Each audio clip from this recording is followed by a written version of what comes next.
আপনিও কি আমার মতোই ভাবেন সব ঘটনা প্রবাহের কেন্দ্রেই রয়েছে রাজনীতি, রাজনীতি সবকিছুর নিয়ন্তা? তাহলে আপনার সাথে আমার জমবে ভালো। স্বাগত রাজকাহনে, সাথে আছি নবনীতা চৌধুরী। শুরুতেই সংবাদ শিরোনাম। জলবায়ু পরিবর্তনের ঝুঁকি মোকাবেলায় আগামী ৩ বছরে বাংলাদেশকে $200 কোটি সহায়তা দেবে বিশ্বব্যাংক। আওয়ামী লীগ ক্ষমতায় থাকলেই দেশের উন্নতি, জাতীয় পার্টি ও বিএনপি মানুষের ভাগ্য নিয়ে ছিনিমিনি খেলছে, মন্তব্য প্রধানমন্ত্রী।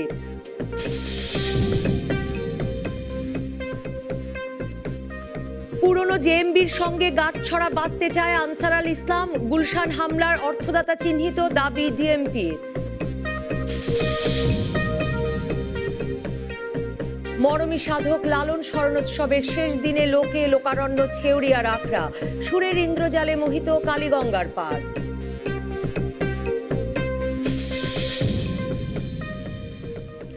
বাংলাদেশে চীনা প্রেসিডেন্টের সফরসূচি ঠিক হওয়ার পর থেকে বিএনপি চেয়ারপারসন তাঁর সঙ্গে দেখা করার সুযোগ পাবেন কি পাবেন না এই নিয়ে আলোচনা শুরু হয়েছিল। 2014 সালের 5ই জানুয়ারির নির্বাচন বর্জ্য করে সংসদ থেকে ছিটকে পড়ার পর থেকেই দেশে যে কোনো সরকার প্রধান বা রাষ্ট্রপ্রধানের সফরের সময় সাক্ষাৎ পেতে বিএনপির কূটনৈতিক তৎপরতা, তত্ত্বাবধানকারী অংশের প্রকাশ্য উদ্যোগ এবং আগ্রহ এটা নিশ্চিত করে যে সংসদে না থাকলেও বিদেশি গুরুত্বপূর্ণ অতিথিদের কাছে প্রধান বিরোধী দলের স্বীকৃতি বড়ই মূল্যবান বিএনপির কাছে। 2014 সালের সেপ্টেম্বরে জাপানের প্রধানমন্ত্রী শিনজো আবের সফরের সময় বিএনপি চেয়ারপারসন দেখা পাবেন না আওয়ামী লীগ এমন দাবি করলেও পরে জাপানের আগ্রহী দেখা পান খালেদা জিয়া। এরপর থেকে ভারতের প্রধানমন্ত্রী মোদি, যুক্তরাষ্ট্রের পররাষ্ট্রমন্ত্রী জন কেরি সকলের সঙ্গে খালেদা জিয়া সাক্ষাৎ করেছেন। এ দফায় চীনের প্রেসিডেন্টের সাক্ষাৎ পেয়ে বিএনপির কোনো নেতা স্পষ্টতই বলে ফেলেছেন, বাইরের শক্তিমান দেশগুলো যে জাতীয় পার্টি নয় তাদেরকেই প্রধান বিরোধী দল ভাবে। রওশন এরশাদকে সাক্ষাৎ না দিয়ে শি জিনপিং এর খালেদা জিয়ার সঙ্গে সাক্ষাৎ তারই প্রমাণ। বিএনপি এই ধারাবাহিকতায় এর আগে মার্কিন পররাষ্ট্রমন্ত্রী জন কেরির সঙ্গে দেখা করে মার্কিন সহযোগিতায় দেশে গণতন্ত্র প্রতিষ্ঠিত হবে বলে আশাবাদ ব্যক্ত করেছিল। চীনা প্রেসিডেন্টকেও গণতন্ত্র নিয়ে উদ্বেগ জানিয়ে এসেছে বিএনপি। প্রধানমন্ত্রী বলেছেন, বিদেশিদের কাছে নালিশ করে লাভ হবে না, কিন্তু গণতান্ত্রিক দেশে এসে বিদেশি বন্ধুরা যে শক্তিমান বিরোধী দলের সাথেও সম্পর্ক উষ্ণ করে যেতে চান তার প্রমাণ তো সংসদে বা মাঠে কোথাও সক্রিয় না থাকা বিএনপির সঙ্গে বিশ্ব নেতাদের সাক্ষাৎ। কিন্তু শুধু এই সাক্ষাতের স্বীকৃতি দিয়ে কি টিকে যাওয়া যাবে রাজনীতির ময়দানে? জাতীয় পার্টি কেন পারছে না সেই স্বীকৃতি আদায় করতে? আর আওয়ামী লীগে বা কতটা নারাজ হচ্ছে বিদেশিদের কাছে এখনো বিএনপির এই গুরুত্ব নিয়ে? এসব প্রসঙ্গ নিয়ে আলাপ করতে রাজকাহনে অতিথি হয়ে এসেছেন বিএনপির ভাইস চেয়ারম্যান জয়নাল আবেদিন এবং সংসদে বিরোধী দলীয় চিফ হুইপ জাতীয় পার্টির তাজুল ইসলাম চৌধুরী। আমি অ্যাডভোকেট জয়নাল আবেদিন, আপনাকে দিয়ে শুরু করতে চাই। আপনি যদি বলেন যে চীনের সঙ্গে বিএনপি চেয়ারপারসনের আলাপে কি আলাপ হলো, প্রথম সেটা দিয়ে যদি শুরু করেন। বিএনপি চেয়ার, ধন্যবাদ আপনাকে। আর আজকে নতুন এসেছি এই চ্যানেলে, আপনাকে এই জন্য চ্যানেল কর্তৃপক্ষকে ধন্যবাদ। আপনারা যারা এখানে আছেন আপনাদেরকে ধন্যবাদ। আপনারা সকলেই আমাদের পরিচিত। ভালোই লেগেছে, আপনার উপস্থাপনাটাও দেখলাম খুবই ভালো হয়েছে। Thank you very much. নিশ্চয়ই আপনাকে মাঝে মাঝে আমরা পাবো, কিন্তু চীনের প্রেসিডেন্টের সঙ্গে সাক্ষাৎ নিয়ে আজকে আলাপ করতে চাই। আপনি যে প্রশ্নটি আমাকে করেছেন, আমি তো আলোচনার মধ্যে ছিলাম না। সেখানে পার্টি চেয়ারম্যান ছিলেন, স্ট্যান্ডিং কমিটির কয়েকজন সদস্য ছিলেন। তো সেখানে চীনের প্রেসিডেন্টের সাথে একটা দীর্ঘক্ষণ একটা আলোচনা হয়েছে। 15 মিনিটের সময় থেকে 40 মিনিটের মতো আলাপ আলোচনা হয়েছে। তো নিশ্চয়ই আমার যেটা ধারণা, সেখানে দেশের স্বার্থ সংশ্লিষ্ট বিষয় নিয়ে আলোচনা করেছেন। তার কারণ বাংলাদেশ জাতীয়তাবাদী দলের চেয়ারপারসন, তিনি সাবেক প্রধানমন্ত্রী, অত্যন্ত দায়িত্বশীল অবস্থানে তিনি ছিলেন, দেশ পরিচালনা করেছেন। সুতরাং তিনি স্বভাবতই দেশের স্বার্থ নিয়েই কথা বলবেন, এটাই স্বাভাবিক। এবং স্বার্থবিধি কথা তিনি বলবেন না, এটা আমরা এদেশের জনগণ তাকে বিশ্বাস করে, আমরা সকলেই বিশ্বাস করি। এবং সেজন্য আমি মনে করি যে চীনের রাষ্ট্রপ্রধান আমাদের দেশে এসছেন এবং এটা খুব দীর্ঘদিন পরে একজন রাষ্ট্রপ্রধান আপনার কি মনে হয় মানে এই বিষয়টি নিয়ে ধরুন আপনাদের যে কোনো সময় গুরুত্বপূর্ণ কোনো রাষ্ট্রপ্রধান বা সরকার প্রধান বা কোনো রাষ্ট্রের শীর্ষস্থানীয় সরকারের কেউ আসলে পরে এই যে সাক্ষাৎ করবার একটি প্রচেষ্টা শুরু হয়, যেটি নিয়ে সংবাদ মাধ্যমে খবর বের হয় এবং তারপরে দেখা যায় যে মানে এইটা নিয়ে যে দেখা হবে কি হবে না এই নিয়ে বিভিন্ন কথা শুরু হয়, মানে দেখা হওয়াটা এত গুরুত্বপূর্ণ কেন মনে করেন আপনি? না, একজন, এটা তো স্বাভাবিক জিনিস, একজন অতিথি এবং একটি বৃহৎ দেশের রাষ্ট্রপ্রধান এখানে আসবেন, তার সাথে একটি রাজনৈতিক দলের সাক্ষাৎ পাওয়াটা এবং সেখানে রাজনৈতিক দলের নেতৃবৃন্দ আলোচনা করবেন, এটা তো স্বাভাবিক ব্যাপার। এটা তো আজকে নতুন কোনো বিষয় নয়। এটা কিন্তু সব সময় এবং সব দেশেই হয়ে থাকে, শুধু বাংলাদেশের বিষয় নয়, সব দেশেই এরকম ঘটনা ঘটে থাকে। এবং একজন, এটা তো চীনের রাষ্ট্রপ্রধান, চীন তো একটি বৃহৎ কান্ট্রি, এটাকে আমাকে বুঝতে হবে। হয়ে থাকলেও তো ব্যাপারটা এত সহজে হয় না, না ব্যাপারটা একটা আপনাদের আগ্রহ প্রকাশ করতে হয়, তারপরে সেটার এক রকমের লবিং চালাতে হয়, এক রকমের যোগাযোগ রক্ষা করতে হয় হাই কমিশনে, কারণ আনুষ্ঠানিক সফর সূচিতে সরকার ঢুকিয়ে দিচ্ছে আপনাদের নাম, ব্যাপারটা তো এমন নয়, মানে বেশ কষ্টসাধ্য। হ্যাঁ, এবং সেটা নির্ভর করে সেই দেশের রাষ্ট্রপ্রধানের উপরে বা যিনি এই দেশে অতিথি হয়ে আসবেন তার উপরে। তিনি তো একটা দীর্ঘক্ষণ সময় নিয়ে আসেন না। একজন রাষ্ট্রপ্রধান বা যে কোনো একজন বিদেশি ডিগনিটারি যিনি আসেন, তিনি অল্প সময় নিয়েই আসেন এবং আসার পূর্বে এরকম একটি সফরের পূর্বে তিনি হিসাব করেন যে ওই দেশে কোথায় কোথায় তিনি যাবেন, কার কার সাথে আলোচনা করবেন, এটা তো পূর্ব নির্ধারিতই থাকে। এবং সেই হিসাবেই সরকার তো কখনো কারো নাম ঢুকিয়ে দেয় না, ওখান থেকেই নির্ধারিত হয়ে আছে। তা আমার মনে হয় যে চীনের রাষ্ট্রপ্রধান বেগম খালেদা জিয়ার সাথে সাক্ষাৎ করবেন, এটা ওখান থেকেই নির্ধারিত করে এসেছেন, এখানে লবিংয়ের কোনো বিষয় ছিল না। আমি আপনার কাছে যেতে চাই তাজুল ইসলাম চৌধুরী, এই যে মানে এবার তো বিএনপির অনেক নেতারা সরাসরি বলছেন যে এই যে বড় বড় দেশের রাষ্ট্রপ্রধানরা আসছেন, এসে বিএনপির সঙ্গে দেখা করছেন, আপনাদের সঙ্গে করছেন না, এতেই প্রমাণিত হচ্ছে যে তারাই আসল বিরোধী দল। ধন্যবাদ আপনাকে। এর আগে চীনের রাষ্ট্রপ্রধান আসার আগে যতগুলি রাষ্ট্রপ্রধান আসছিল সকলের সঙ্গে জাতীয় পার্টির দেখা হয়েছে এবং প্রত্যেকটা অনুষ্ঠানে কিন্তু আমি নিজে ছিলাম। আপনার জাপান বলেন, যারা যারা এসছেন, আপনার ইন্ডিয়ান মোদি বলেন, যে যারা এসছে, আপনার কুয়েতের বলেন, সকলের সঙ্গেই দেখা হয়েছে, আমি ছিলাম। আর এবার আমাদের যে কথাটা আপনার বারবার ওখানে অনেকে বলছে যে অনেকে কথাটাকে টানছে, আমাদের আপনি যদি লাস্টের পার্লামেন্টের শেষের দিকে এসে আপনি দেখেছেন যে আমাদের বিরোধী দলের নেতা বেগম রওশন এরশাদ পার্লামেন্টে কিন্তু থাকতে পারেননি, খুব সামান্য কয়েকদিন ছিল। ওনার হঠাৎ করে বারবার প্রেশার লো হয়ে যাচ্ছিল। আমরা কিন্তু আপনারা দেখলেই বুঝবেন সিএমএইচে ওনাকে নিয়ে যাওয়া হয়েছে, যে ওনার ইয়েটা কমে যাচ্ছিল। আমরা সেই জন্য আমরা কিন্তু প্রথমে ওই যে কথাটা ভাই বললেন, জয়নাল ভাই বললেন, এটা কিন্তু আপনার দেখা করার জন্য আপনার এই রাষ্ট্রপতি আসবেন বা যারা দেখা করতে চান তারা কিন্তু সকলেই বলে এবং চেষ্টা করে যে এবং এখানকার যে রাষ্ট্রদূত আছে তাকে বলা হয় যে আমরা দূতাবাসের সঙ্গে আগ্রহ করে আপনার আগ্রহের চিঠি দেওয়া হয়। এটা বাস্তব সত্য কথা যে আমরা কিন্তু এবার সেই যোগাযোগটা আপনার করতে পারিনি। আমি প্রথম দিকে আমি বললাম যে আমাদেরকে বলা হলো যে আমরা কি দেখা করতে চাই কি চাই না। তা আমি চিফ হুইপ হিসাবে আমি একটা সিম্পল চিঠি দিলাম যে যদি সময় হয়, কেন উনি এত অল্প সময়ের মধ্যে আসছেন, যদি হয় তাহলে আমরা দেখা করতে পারি। তারপরে এই কথা বলে কিন্তু আমরা শেষ। তার পরবর্তীকালে যে যোগাযোগ করা বা ওদের সমন্বয় করা সেটা কিন্তু আমরা করতে পারিনি।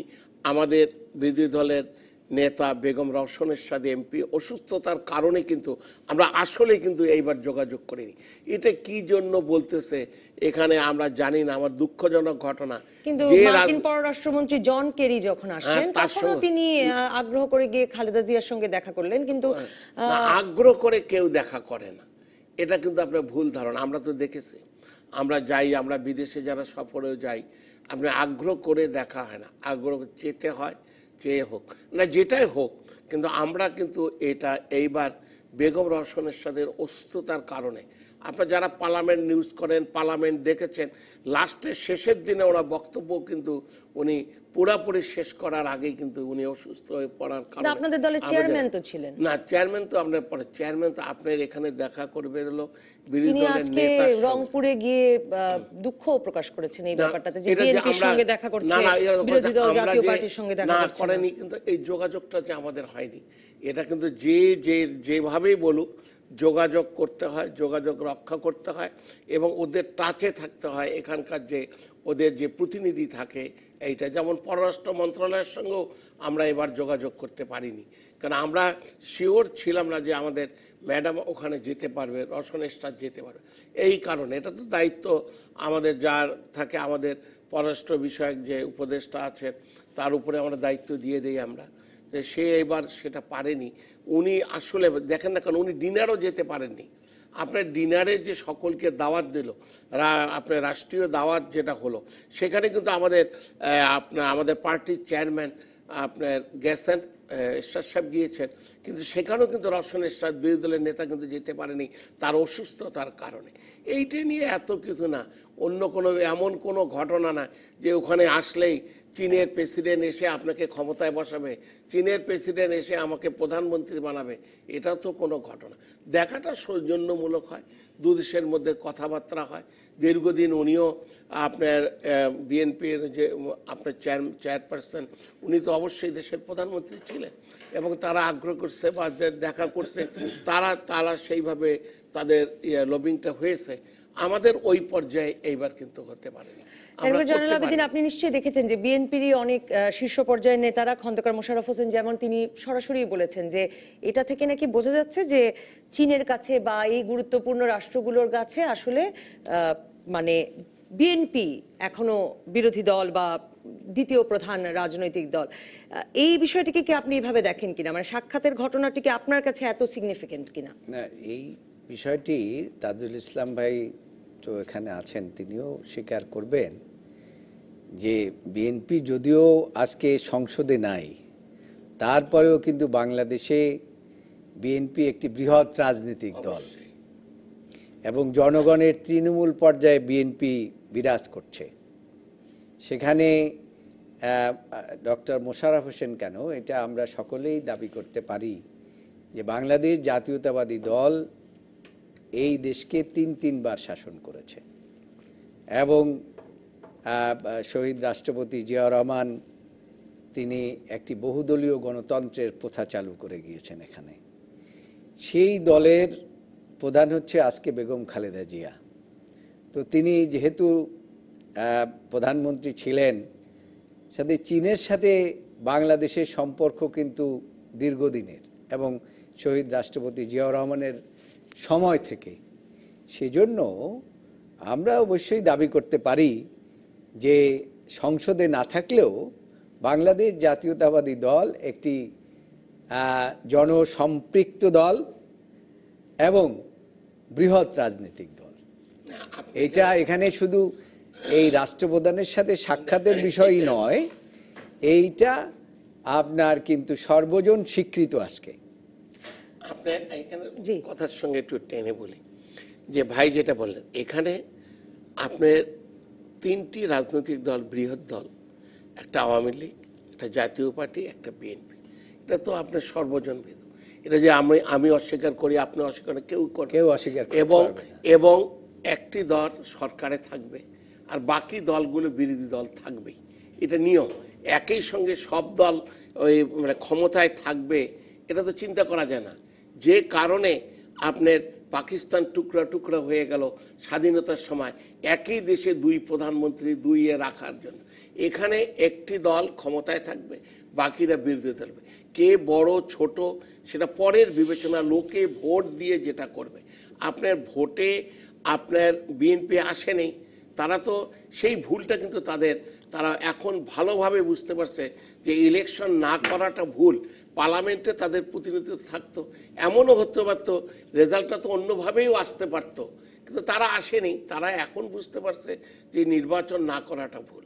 এখানে চীনের সঙ্গে আমাদের তো, কিন্তু এই যে নির্বাচন আপনারা ঠিক সিদ্ধান্ত নিয়ে নির্বাচনে এলেন, হঠাৎ করে প্রধান বিরোধী দল হয়ে গেলেন, মানে এটা তো আওয়ামী লীগ বিএনপি দু দল আসলে পরে হয়তো আপনাদের পক্ষে অসম্ভব ছিল না। কিন্তু আমরা তো বলিনি, আমরা কিন্তু মানা দেইনি যে আপনারা ইলেকশনে আসেন।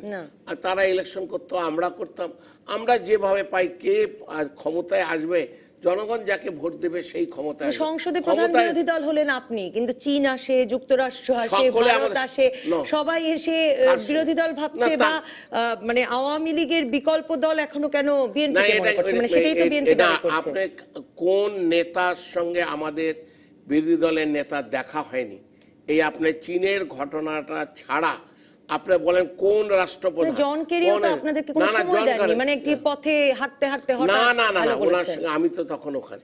আপনার যে জন কেরিতে আপনার এমনি যেভাবে যত রাষ্ট্রপ্রধান আসছে এই নির্বাচনের পরে, প্রত্যেকটি রাষ্ট্রপ্রধান বা মন্ত্রী যারাই আসুক তাদের সঙ্গে দেখা হয়, এবং প্রত্যেকটা বৈঠকেই আমি থাকি। আমি যদি না থাকতাম তাহলে বলতাম, এখানে তো আপনাদের টেলিভিশনে দেখানো হয়, এখানে তো আপনার আমার মিথ্যার বলার কোনো অবকাশ নেই, এখানে চালাকি করে বলা গেছে না। চীন আসেনি বলে আপনি সব কিছু, এটা তো না। চীন তো 40 বছর ধরে আপনার সঙ্গে সম্পর্ক নাই, না আছে না 40 বছর পর তারা চীন আসলো। চীন এসে তো আপনাকে ক্ষমতায় বসাবে না। চীনের আপনারা মনে করেন যে তারা আসছে, দেখা করছে, একটা সম্পর্ক ছিল, সেই হিসেবে দেখে আসছে, তারা যোগাযোগ রক্ষা করতে পারছে, আমরা সেটা করিনি। এবং আমরা করিনি, আমি তো বারবার বলছি, আপনারা ওদের সঙ্গে কথা বলতেও বুঝতে পারবেন চাইনিজদের সঙ্গে আমাদের যোগাযোগ হয়েছে কিনা, তাহলে কথাটা সত্য কি মিথ্যা এটা বোঝা যাবে। তো আমরা ওইভাবে তাদের সঙ্গে যোগাযোগ করতে পারিনি, এই কারণে হয়েছে। এটা অন্য কোনো ঘটনা নেই। এরা তো এমন বিরোধী দল, আপনি কি বলে, এইটা নিয়ে এদের মাথা ব্যথা। সামনে ইলেকশন আসতেছে, ইলেকশন করুক, ইলেকশন করে বিরোধী দল কেন সরকার গঠন করুক, সেটা নির্বাচনের মাধ্যমে হবে। এখানে চীনের রাষ্ট্রপ্রধান এসে দেখা করছে, এটা বাহাবা নেওয়ার কিছু না। চীন তো একটা নিজেও গণতান্ত্রিক দেশ না, এখানেও আপনার একদলীয় সরকার।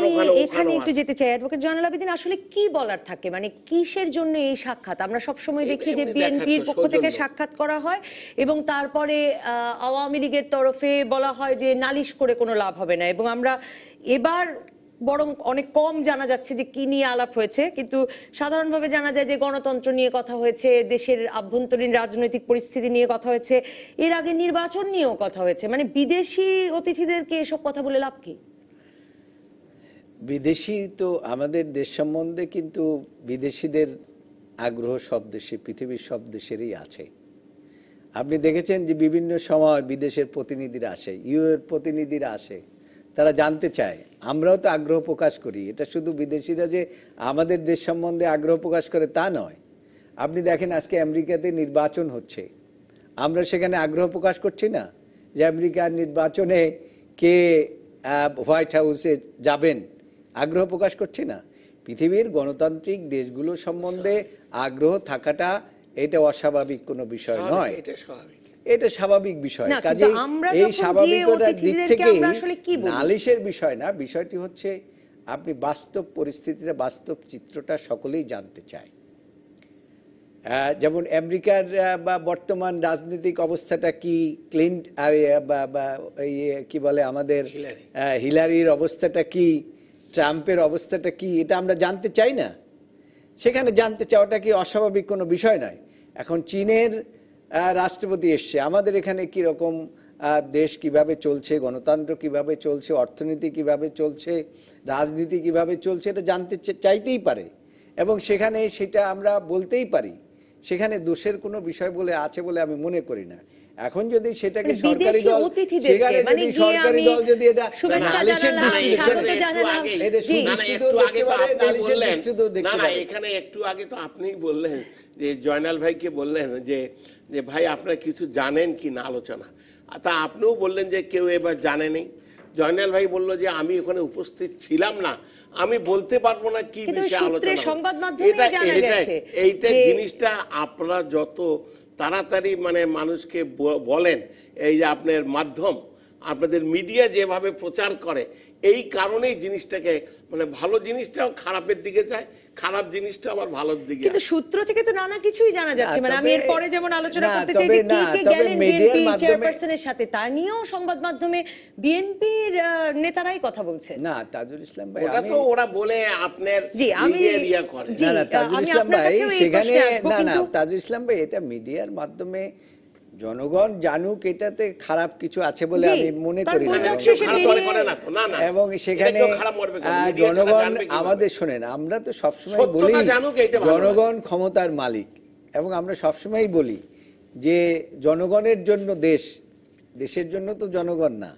তো আপনি সেখানে বলছিলেন যে এটাকে সেই জনগণের ইতিবাচকভাবেও দেখা যায়, নেতিবাচকভাবেও দেখা যায়। মানে হ্যাঁ। অতিথিকে গিয়ে আমি দেশের গণতন্ত্র নিয়ে আমার উদ্বেগের কথা জানিয়ে এলাম, দেশের নির্বাচন ঠিকমতো হচ্ছে না জানিয়ে এলাম, লাভটা কি? মানে একে আপনি কিভাবে দেখবেন? না, লাভ লোকসানের বিষয় না, জনগণ কোনো জানুক। হিসাব নাই এখানে লাভ লোকসানের? এখানে লাভ লোকসানের বিষয় না, এখানে হচ্ছে প্রিন্সিপাল, নীতিগত বিষয়, যে আমাদের দেশে গণতান্ত্রিক চর্চাটা কতটা হচ্ছে এইটা সকলের জানার অধিকার আছে। জনগণের এইভাবেই তো আপনার মিডিয়ার মাধ্যমে বলেন, একজন বা বিদেশির সাথে আলোচনার মাধ্যমে বলেন, এর জানার অধিকার তো সকলের আছে। এবং সেই জন্য এই যে আপনার ওই বিভিন্ন সময় দেখবেন যে আমাদের দেশের নির্বাচনের পূর্বে ইউএর প্রতিনিধিরা আসেন, ইউএনের প্রতিনিধিরা আসেন, বিভিন্ন রাষ্ট্রপ্রধানরা আসেন এবং রাষ্ট্রদূতরা মিটিং করেন। কেন করেন? উদ্বেগ তো একটা থাকেই যে একটি গণতান্ত্রিক দেশ গণতান্ত্রিকভাবে পরিচালিত হবে, এটা কিন্তু পৃথিবীর সকলেই চায়। আমরাও আরেকটি দেশ গণতান্ত্রিকভাবে পরিচালিত হোক, সেটা আমরা চাই। কেন এই জিনিসটা কিন্তু রিসিপ্রোকাল, সেটা এই আমাদেরকে বুঝতে অতিথিদেরকে হবে। জানানোটা কি এরকম কোনো উদ্দেশ্যে যে আসলে তারা চান এবং সেটা তারা প্রয়োগে, যেমন ধরুন যেমনটা বলা হয়েছিল জন কেরির সঙ্গে সাক্ষাতের পর, যে মানে সংবাদ মাধ্যমে যেমনটা এসেছিল যে মির্জা ফখরুল ইসলাম আলমগীর বলেছেন যে মার্কিন সহযোগিতায় দেশে গণতন্ত্র প্রতিষ্ঠিত হবে, এই আশাবাদ ব্যক্ত করেছিলেন। তো মানে সহযোগিতায় গণতন্ত্র হবে, সহযোগিতায় নির্বাচন হবে, এমন কোনো আশাবাদ থেকে এগুলো জানানো হয়? ঠিক, উনি আসলে বক্তব্যটা ওইভাবে দেয় নাই। উনি দিয়েছেন যে একটি বৃহৎ গণতান্ত্রিক দেশের প্রতিনিধি এখানে আসছে, জন কেরি এসছে আর কি। তো তার সাথে সৌহার্দ্যপূর্ণ আলোচনা হয়েছে এবং আমরা মনে করি যে গণতান্ত্রিক ব্যবস্থায় সকলের ভূমিকা থাকবে। তো সেইখানে যে এখানে একটা জিনিস আমাদেরকে চিন্তা করতে হবে, আমরা রাজনীতিটাকে নেগেটিভ দিকে নেব না পজিটিভ দিকে নেব। আপনি যদি এখন অনেক সময় বলা হয় যে বিএনপি নালিশ করেছে, এখন ভালো কথা বললেও যদি নালিশ করা হয়ে যায় তাহলে তো কিছু বলার নাই।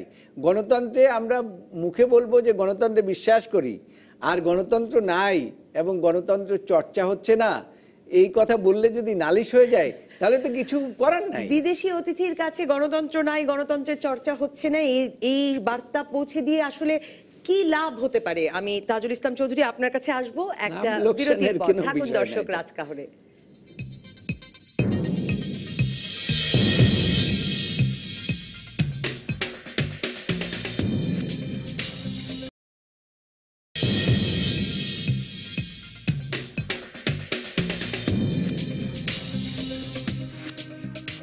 ফিরে এলাম রাজকাহনে। তাজুল ইসলাম চৌধুরী, মানে এই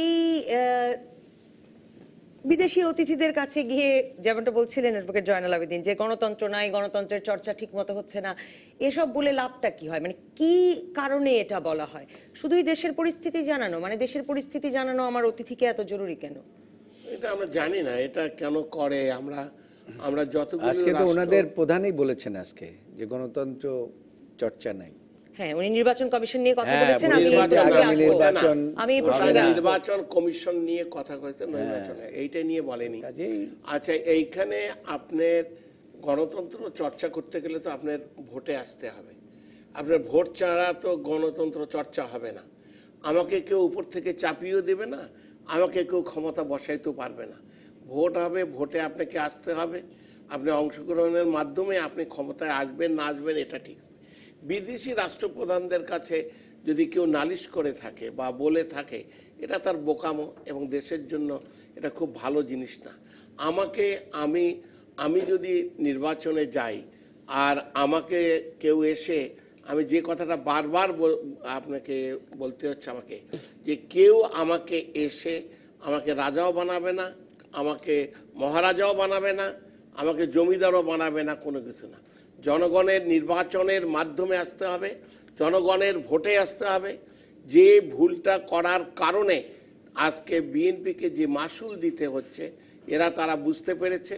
এখন তারা নির্বাচন চাচ্ছে। নির্বাচন আমরাও চাই যে নির্বাচন তার সময় মতন হবে। নির্বাচন তার প্রতিদিন হবে না, স্থান, কাল, পাত্র, সময় সব নির্ধারণ করা থাকে। সেই নির্বাচন হবে।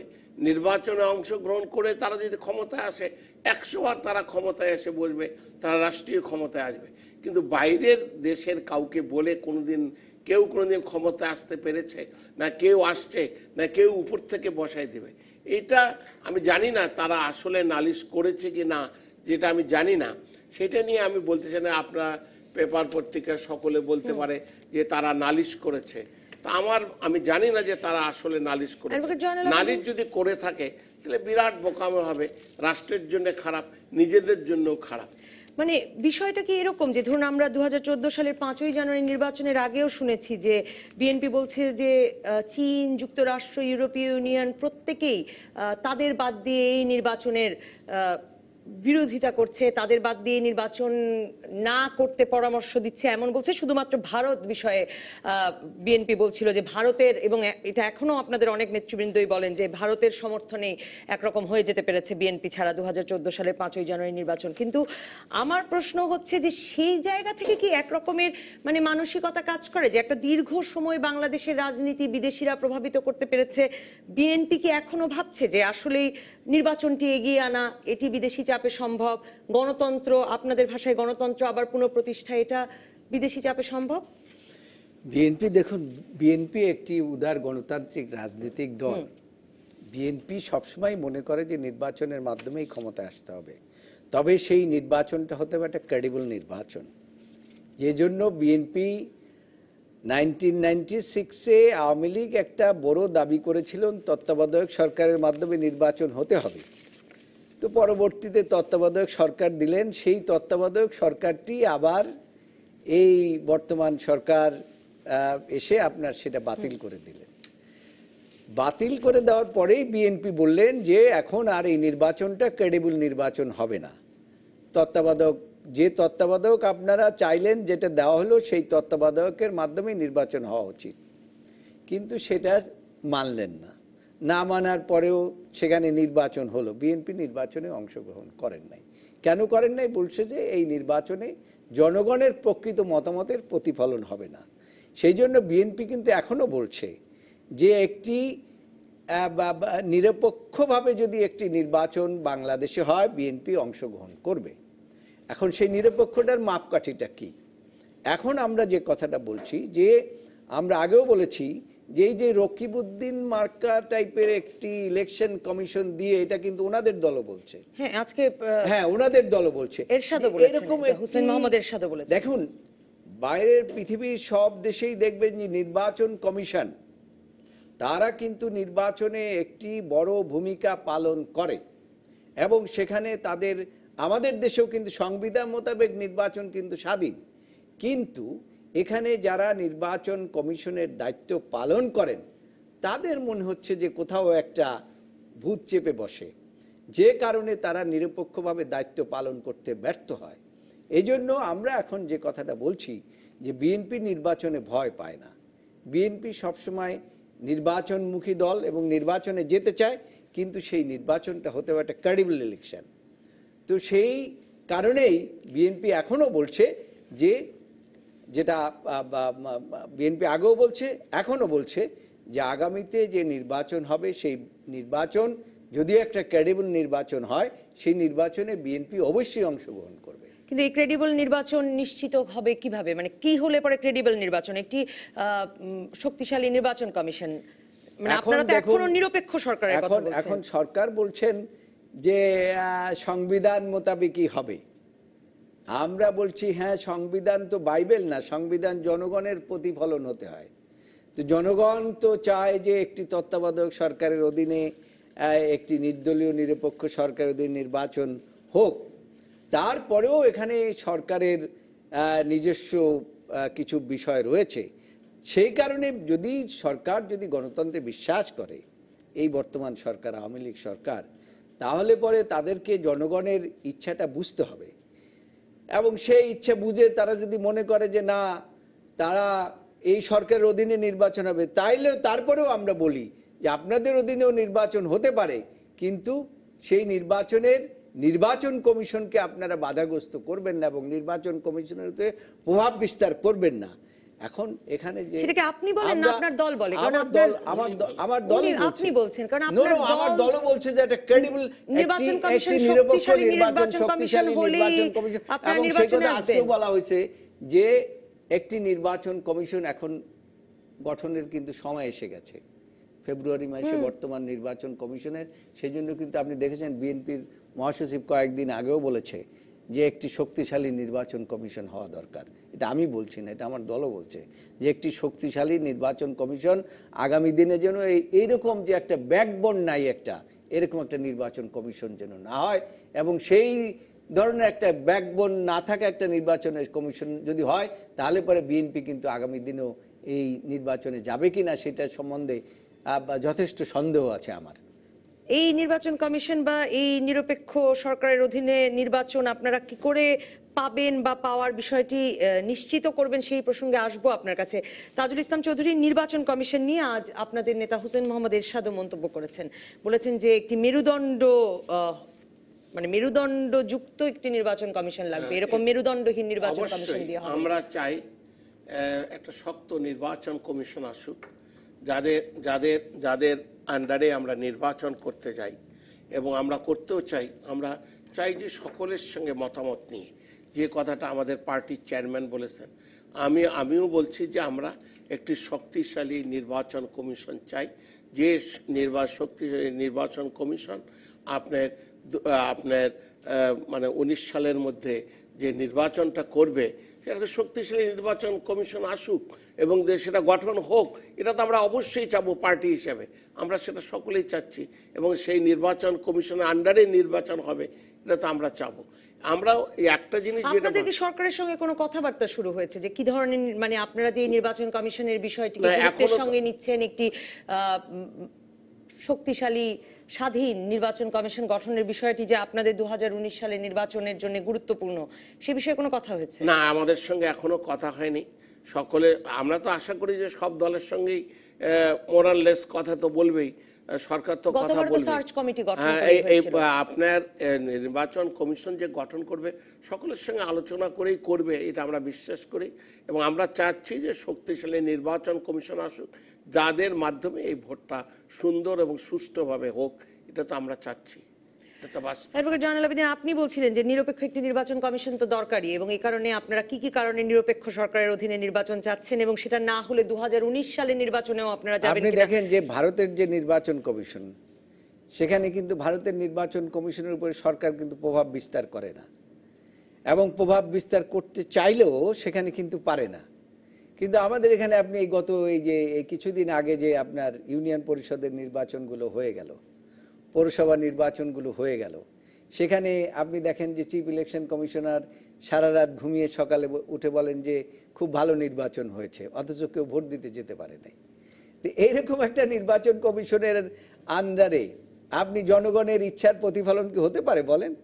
সেই জন্যই আমরা বলছি যে আমরা চাই একটা ক্রেডিবল ইলেকশন এবং বিএনপি গণতান্ত্রিক দল, গণতান্ত্রিক পন্থায় বিএনপি ক্ষমতায় যাওয়া বড় কথা নয়, জনগণের ইচ্ছার প্রতিফলন হলো কিনা নির্বাচনে, সেটা হলো বড়। এখন আপনাদের মূল দাবি কি একটি শক্তিশালী নির্বাচন কমিশন নাকি নিরপেক্ষ সরকারের অধীনে নির্বাচন? দুটো দাবির মধ্যে আমি অনেক পার্থক্য দেখি। আমাদের দাবি এখনো সেই অবস্থায় আমরা রয়েছি। কোন অবস্থা? যে আমরা একটা নির্দলীয় নিরপেক্ষ সরকারের অধীনে নির্বাচন চাই।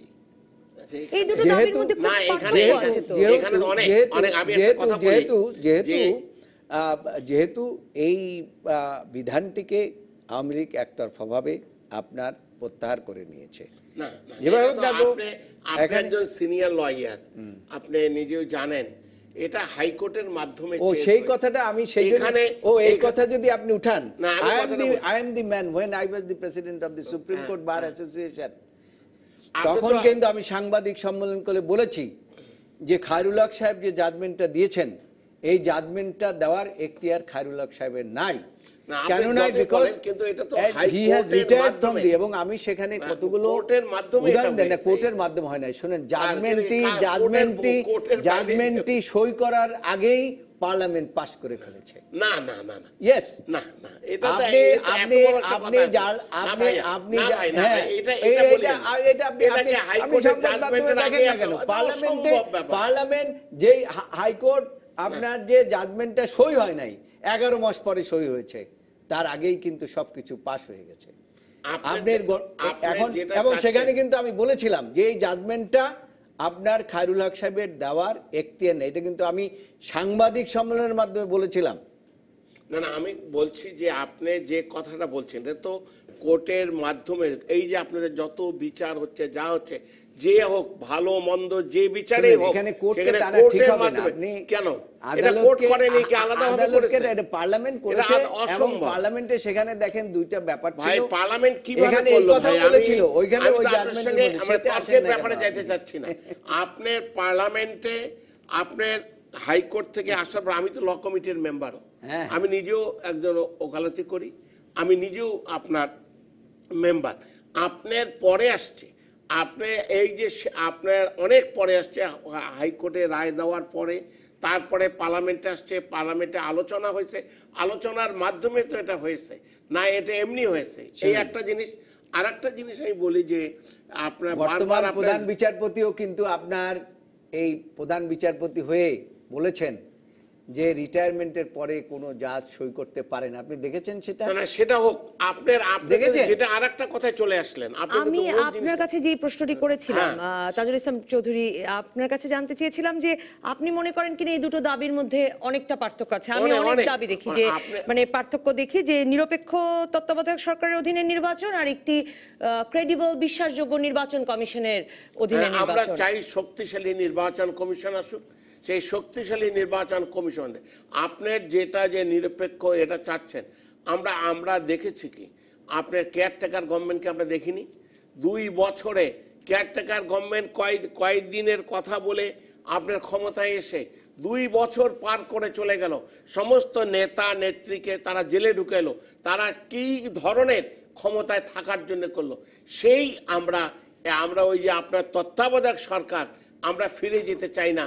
যে যারা রাজনৈতিক নেতাদেরকে যেভাবে হেনস্থ করেছে, যেভাবে অপমানিত করেছে, যেভাবে লাঞ্ছিত করেছে, আজকে আপনারা দেখেন, সেটা চাই না। আমরা চাই যে একটি শক্তিশালী আপনার নির্বাচন কমিশন আসুক, সেই নির্বাচন কমিশনের এর মধ্যে একটা নিরপেক্ষ ভোট হোক, এটা আমরা চাই, এবং সেটা তারা পরিচালনা করুক। নির্বাচন কমিশন আপনার মানে ম্যান টু ম্যান ভেরি করে, তার কতটুকু ইয়ে করে, যে কথাটা ভাই বলল, আমিও মনে করি নির্বাচন কমিশন যেটা হবে তাকে মনে করতে হবে যে আমি একটা নিরপেক্ষ নির্বাচন করব, যে কোনো উপায় হোক আমি করব, সেই মনের শক্তি মনোবল তাকে থাকতে হবে। আমরা সেই জন্য শক্তিশালী নির্বাচন কমিশনের চাচ্ছি, এবং তার মাধ্যমে ইলেকশন হোক, আমরা এটা চাই। এবং ভাই যেটা বললো যে ওটা না হলে ইলেকশনে যাবেন না, ইলেকশনে না গেলে তো আবার আপনার সেই জিনিসের পুনরাবৃত্তি হবে, আবার নির্বাচন হবে, তখন আবার ক্ষমতায় যেতে পারবেন না, বা ক্ষমতায় বিরোধী দলের ভূমিকা রাখতে পারবেন না, তখন তো আবার আপনাদের সেম প্রবলেমটা আবার শুরু হবে। তখন কি হবে সেই প্রশ্নটি জানতে চাই আমি আপনার কাছে। অ্যাডভোকেট জয়নাল আবেদীন, একটা বিরতি নিয়ে ফিরে এটাও জানতে চাইবো যে শক্তিশালী নির্বাচন কমিশন বা নিরপেক্ষ সরকারের অধীনে নির্বাচন, কোনোটি আসলে মানে বাংলাদেশের বাইরে, বিদেশ থেকে বা কোনো বিদেশি অতিথির কাছ থেকে চাপের মাধ্যমে আদায় করা সম্ভব কিনা। দর্শক থাকুন রাজকাহনে।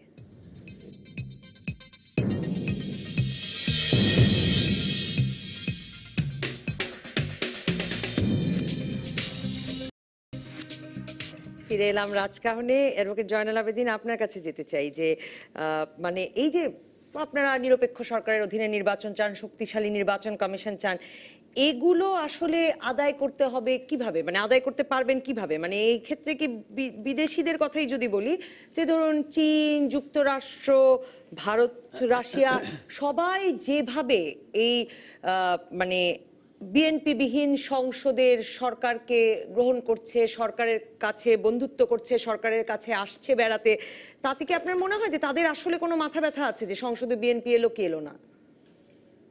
না, এইটা আমরা মনে করি না যে তাদের খুব একটা মাথা ব্যথা আছে। তার কারণ বিদেশিদের মাথা ব্যথা থাকলে কি না থাকলে কি, এই দেশের মালিক হচ্ছে জনগণ। এখন জনগণের ইচ্ছার প্রতিফলন যদি সরকার ভাষা যদি বুঝতে না পারেন, সেখানে আপনার আমার কিছু করার নাই। সমস্ত শক্তি হচ্ছে সরকারের হাতে। এখন সেই সরকার জনগণের ভাষাটাকে কিভাবে গ্রহণ করবেন সেটার উপরে নির্ভর করবে দেশের সুশাসন, দেশের গণতন্ত্র, দেশের আইনের শাসন, দেশের সব কিছু। তো সেখানে কেউ যে এসে কাউকে ক্ষমতায় বসিয়ে দেবে এটা কিন্তু বিএনপি বিশ্বাস করে না। তো সেই জন্য আমরা মনে করি যে দেশের মঙ্গল যদি কেউ কামনা করে, দেশের গণতন্ত্রের ভাষা যদি কেউ বোঝে, জনগণের ভাষা যদি কেউ বোঝে, তাহলে এই দেশে একটা নিরপেক্ষ নির্বাচন যেখানে মানুষ ভোট দিতে পারবেন। ওই যে বলা হয় না যে আমার ভোট আমি দেব, যাকে খুশি তাকে দেব, কিন্তু এই বিগত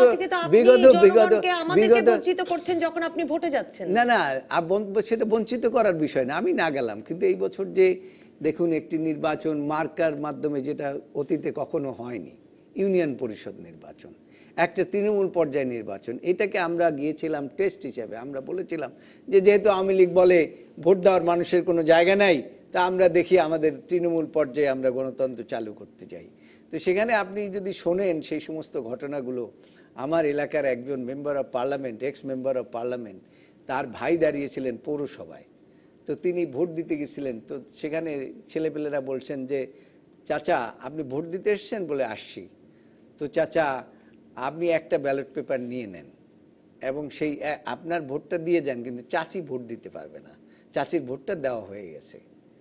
তো চাচি ভোট না দিয়েই চলে আসছে। তাই বলে বাবা আমি তো এই সকল ভোটগুলো দেবো আর কি, শুধু এই মানে কাউন্সিলর না, আমি তো সবগুলো চাচা এটা আপনার দিতে পারবো না। এখন এই যদি হয় আপনার যে গণতন্ত্রের অবস্থা, তাহলে পরে আপনি বলেন যে সেখানে মানুষ কি করবে? মানুষ তো অসহায়। সেই জন্য আমি আবার অনেক সময় আমি একটা জিনিস বলি যে দেশের মঙ্গলের জন্য সরকারেরই উচিত, সরকার তো একদিনের জন্য না, সুশাসনের জন্য ভালো মানুষকে রাজনীতিতে থাকতে দেওয়া উচিত। কিন্তু আজকে দেখেন এখন সমাজটা এমন একটা দিকে আসে, আমি আস্তে আস্তে তাজুল ইসলাম বাইরে বলতেছিলাম যে কোন দিকে যাচ্ছি তা তো জানি না, ভালো মানুষেরা কিন্তু রাজনীতির থেকে আস্তে আস্তে বিদায় নিয়ে যাচ্ছে। কারণ ভালো মানুষের পক্ষে তো মাসেলম্যান পালা সম্ভব নয়।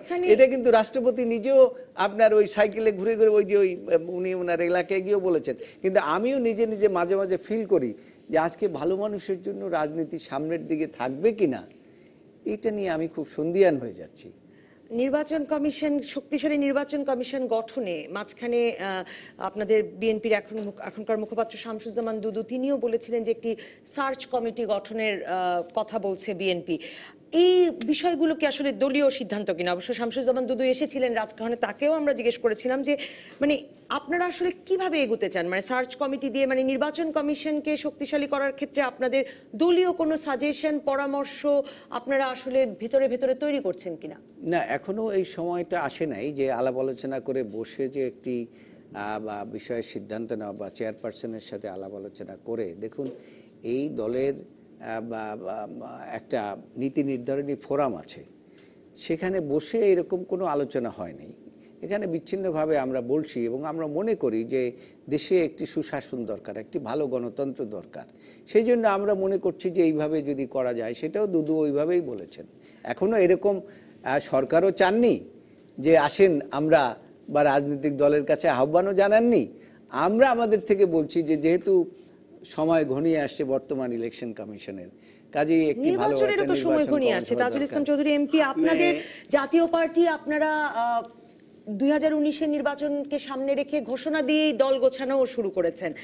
তো নির্বাচনটি আসলে কিভাবে হবে? যেই উদ্বেগগুলো বিএনপি, সেই উদ্বেগগুলো তো আপনাদেরও থাকবার কথা। না, আমরা তো নির্বাচন চাই। আমরা যতগুলি নির্বাচন হয়েছে, জাতীয় পার্টি প্রত্যেকটি নির্বাচনে অংশগ্রহণ করেছে এবং আমরা 2019 সালে যে নির্বাচন হবে তার প্রস্তুতি আমরা আরম্ভ করেছি।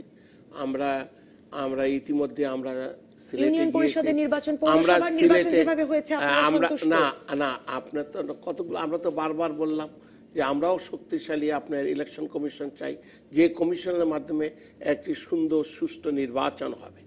আমি একটা জিনিস একটু, আপনার যে কথাটা টানলেন, আপনি মনে করেন যে আপনার সকলে ভাইও বললেন যে আপনার মানে জনগণের ভোটে না হয়ে আপনার মানে ভোট যে মানে জনগণবিহীন ভোটে নির্বাচিত সরকার বা এই কথাগুলি বলা হয়, এই কথাগুলি আপনি সারা বিশ্বে দেখেন। আপনার বর্তমান সরকারের অবস্থানটাকে আপনি চিন্তা করে দেখেন, সারা বিশ্বে এদের অবস্থানটা দেখেন, সারা বিশ্বে সকলে তাদেরকে অ্যাকসেপ্ট করে নিয়েছে। আজকে বা আপনার ওয়ার্ল্ড ব্যাংকও এসে স্বীকার করছে যে তারা ওই পদ্মা সেতু থেকে টাকাটা তুলে নিয়ে আবার অন্য প্রজেক্টে দিছে বা তারা দিতেছে। সকলে উন্নয়নটা দেখে, যেগুলো মানুষের এই যে দরিদ্র মোচনের ব্যাপারটা দেখে আপনার বিভিন্ন প্রাইম মিনিস্টার যে দেশে হোক, বাংলাদেশের তো ওই পুরস্কারগুলো আনছে। বাংলাদেশের আজকে যে বহির্বিশ্বে যে বাংলাদেশের পরিচিতি বলেন, সব কিছু বলেন, এই আপনার ইউএনের পুরস্কারগুলি বলেন, এগুলো তো সব একের পর এক আসতেছে।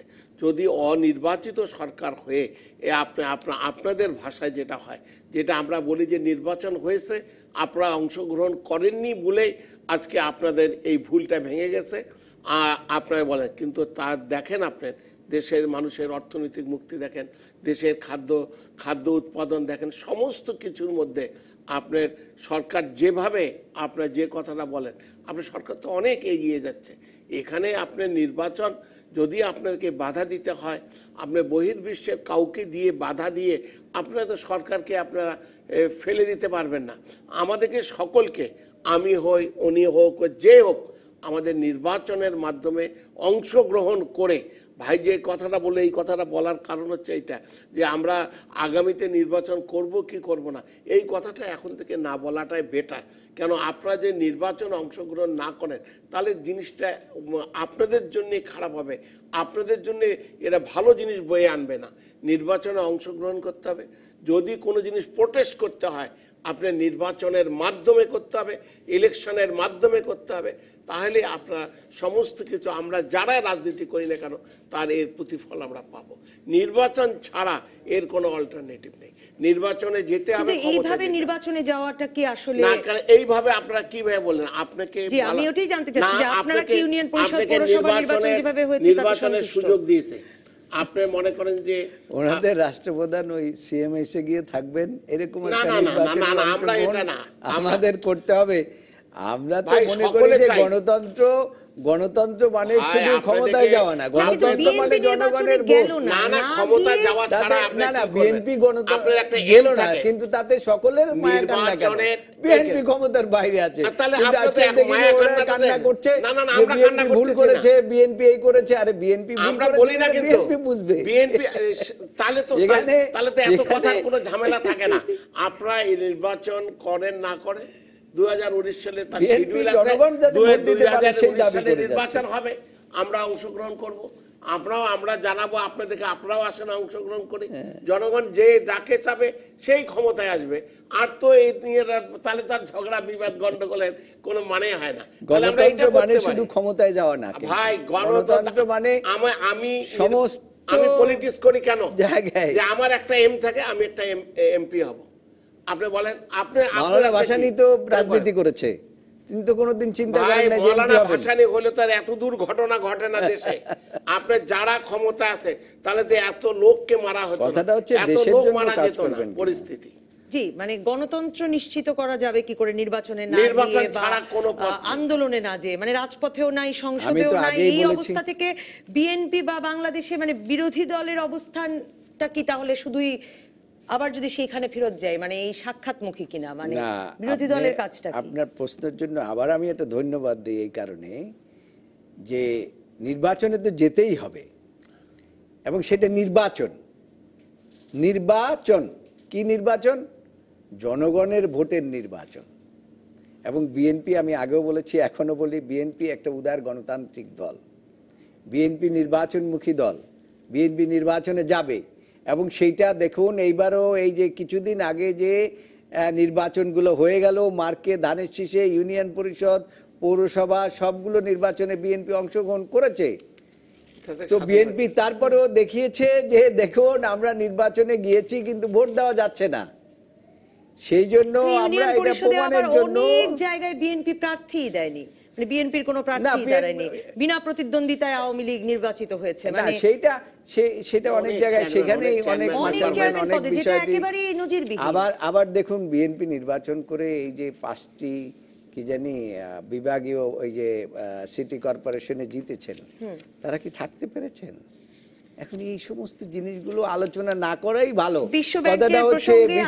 বিশ্বব্যাংক প্রেসিডেন্ট ঢাকায়, আপনি তো জানেন যে, এবং সেখানে আমাদের সড়ক যোগাযোগ সেতু মন্ত্রী ওবায়দুল কাদের আজকে বলেছেন যে বিরোধী দলের কেউ যদি বিশ্বব্যাংককে মিলিয়ে দুর্নীতি নিয়ে আবারও অভিযোগ করে তাকে প্রমাণ করতে হবে, না হলে মামলা করা হবে। আপনার প্রতিক্রিয়া জানতে চাই। এটা তো শুধু বিরোধী দল করে না, টিআইবি করেছে, আমাদের বিশ্বের অনেক দেশের প্রতিনিধিরা করেছে, বিশ্বব্যাংক নিজেও করেছে। এটা কারো আপনার অভিযোগের বিষয় না, আবার এটা তাদের নিজস্ব ব্যাপার এবং টিআইবির ব্যাপার। এখানে কথাটা হচ্ছে যে আপনি দেখেন দুর্নীতি না, সেখানে দুর্নীতি দমন কমিশনও কিন্তু আপনার সেখানে তদন্ত করেছে, অনেক কিছু বিষয় আছে। সেই বিষয়গুলোর মধ্যে এখন আমার মনে হয় ওবায়দুল কাদের সাহেব কি বললেন সেটা গুরুত্বপূর্ণ নয়। উনি যদি এটা কোনো প্রমাণ পায় তাহলে উনি মামলা করতেই পারেন, মামলা করার এখতিয়ার তো সকলেরই আছেন, তো সেখানে বিএনপি বাধা দেওয়ার তো কিছু নেই। আমরা এর পরবর্তী অংশে আওয়ামী লীগের কাউন্সিল নিয়ে আলোচনা করব। আমি আপনারা দুই প্রধান দলের দুজন নেতা আছেন, আপনারা যদি একটু আপনার প্রত্যাশা যদি বলেন এই আওয়ামী লীগের কাউন্সিল থেকে আপনি নজর রাখছেন কিনা, কোনো প্রত্যাশা আছে কিনা? না, আমরা মনে করি যে আওয়ামী লীগ একটি পুরাতন বৃহৎ রাজনৈতিক দল, তারা বর্তমানে শাসন ক্ষমতায় রয়েছেন। আমরা মনে করি যে এই কাউন্সিলটা তারা সফলভাবে করবেন এবং এই কাউন্সিলের মাধ্যমে তারা একটা জনগণকে একটা বার্তা দেবেন যে আগামী নির্বাচনটা সুষ্ঠু হবে এবং গণতান্ত্রিকভাবে সকল লোক ভোট দিতে পারবে, এরকম একটা, এবং কাউন্সিলও তাদের সফলভাবে তারা কাউন্সিল সম্পন্ন করবেন, এটাই আমরা আশা করি এবং কামনা করি। আমিও আওয়ামী লীগের কাউন্সিলকে আপনার ওদের সফলতা কামনা করি এবং তারা কাউন্সিলের মাধ্যমে তারা, আমরা আশা করি আগামী নির্বাচনও যাতে সব সুষ্ঠুভাবে সুন্দরভাবে হয় সেটা তো আমরা চাবো। আমি ওদের কাউন্সিলকে এদের সাধুবাদ জানাচ্ছি এবং ওদের সাকসেসফুল কামনা করছি। অসংখ্য ধন্যবাদ তাজুল ইসলাম চৌধুরী এমপি এবং অ্যাডভোকেট জয়নাল আবেদিন। ধন্যবাদ দর্শক যারা ছিলেন রাজকাহনের প্রথম পর্বে। পরবর্তী পর্বে আমরা আলোচনা করব আওয়ামী লীগের আসন্ন 20তম জাতীয় সম্মেলন নিয়ে। আলোচনায় থাকবেন বাংলাদেশ আওয়ামী লীগের 4 জন সাংগঠনিক সম্পাদক খালিদ মাহমুদ চৌধুরী এমপি, আবু সাইদ আল মাহমুদ স্বপন, আহমদ হোসেন এবং মিসবাহ উদ্দিন সিরাজ। দর্শক আপনিও থাকবেন রাজকাহনে।